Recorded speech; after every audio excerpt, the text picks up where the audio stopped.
And let's go. Here we go. Welcome to another show of Let's Draw. This time we're drawing a cybernetic duck. And here we are. I'm starting out with a scan of a drawing I did with markers and some pencil and some watercolors and some ink.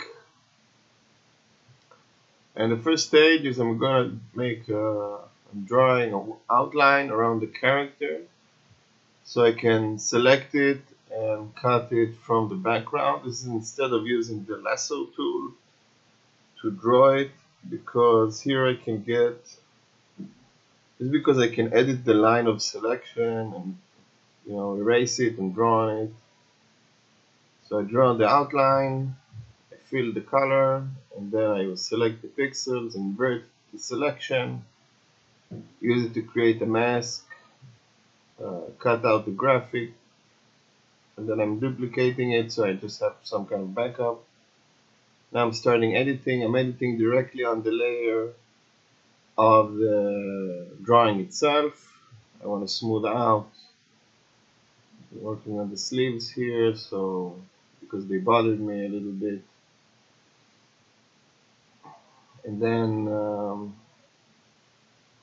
I have to go over everything to on one side preserve a little bit of the texture and life of the drawing. On the other hand, to change the colors to more solid colors, to reduce the sketch lines and dirt and transitions between colors that I don't necessarily want to have. Okay, here I'm going over the hair using a solid color. So I'm drawing all the hair with a solid color, I'm shading it with a solid color, and afterwards I'm going to use a blurring tool to make the transitions appear more organic.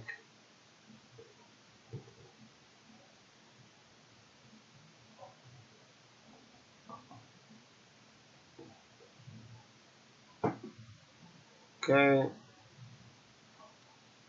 still using the same kind of brush to make the appearance of the three-dimensionality of the hair, and a little bit later I'm also setting the layer on to be a little bit transparent so I can keep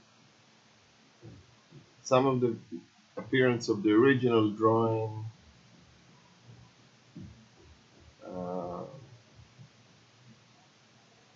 into the color that I add digitally.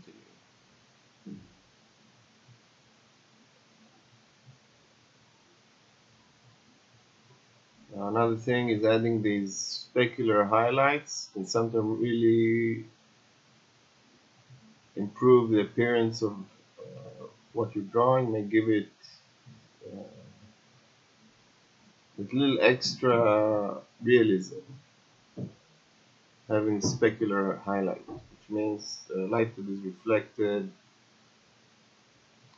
back at the viewer from light source, either ambient light or whatever, that hits the object at the direct angle and reflects to the viewers. On the corners of objects, of hard objects, or on places that have some specularity, that are turned in a particular way. For example, when something is wet, it has more specular highlights. And I'm using various tools. The technique is sometimes when you do a solid color in pure digital, you can isolate it very easily and work just on that color. But sometimes when you work like I worked here, in some cases directly on the original scan, there's more steps to take in order to isolate an area. So it's on the other hand, it's easier to mix and blend between colors make sure the drawing has an organic feel to it.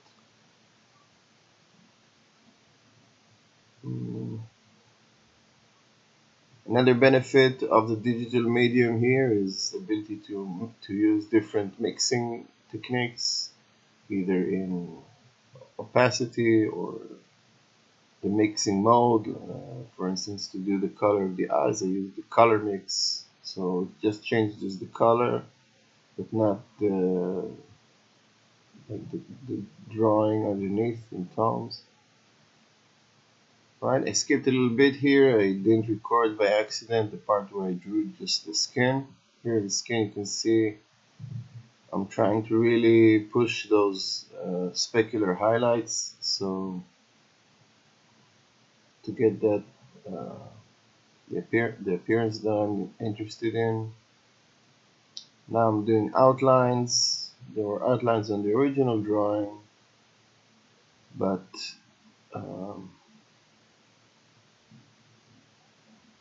they weren't good enough. They weren't also dark enough, so I'm leaving them in so there's additional texture and feel in some places, but I'm also adding these computer outlines, digital outlines.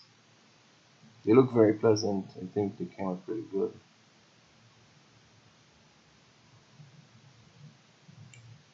It's a matter of also trying to have them be organic to the drawing, and there's some kind of balance here between solid shapes and outlines, the two different modes of expression. That there's some, I don't know, delicacy involved in using them together, or just trying to find that balance. Is balance, delicacy, I'm not sure what the word is exactly. But anyway, it's a matter of going over every section of the drawing.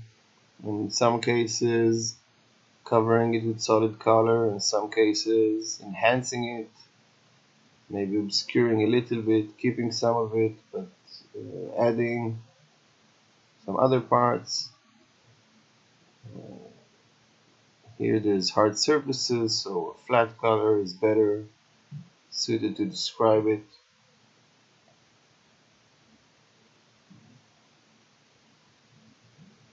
And there's a little spray gradient on it by using the ability to, isolate the color on its own layer.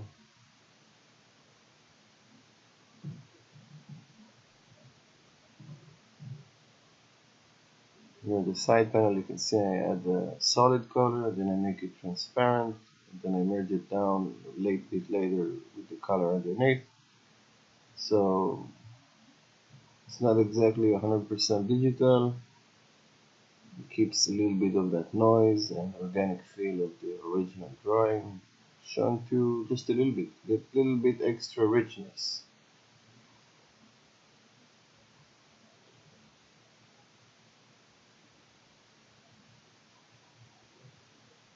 Every now and again, take a look, zoom out, look at your drawing, think what's missing, try and look where you can add. And even after you finish, there's probably a lot of things that you can, when you look at your drawing, you can probably figure out a lot of things you would add or change or improve. But then once you decided you finished, maybe it's a good idea to keep those lessons for the next drawing. Or sometimes it's a good idea to implement them. Try and figure it out. When is it right for you to go the extra mile in implementing those changes? When do you need to stop? When you need to move on? This drawing I made for a friend or follower, a mutual follower. Is very friendly, is a nice person. I think we're online friends. I had a contest on Twitter for sharing and following my account to have a giveaway of a color drawing of a character, Jelly Duck, that was his name.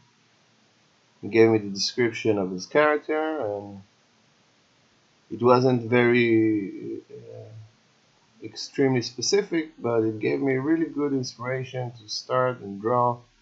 and do this character. I enjoyed it very much. I think it came out really nice.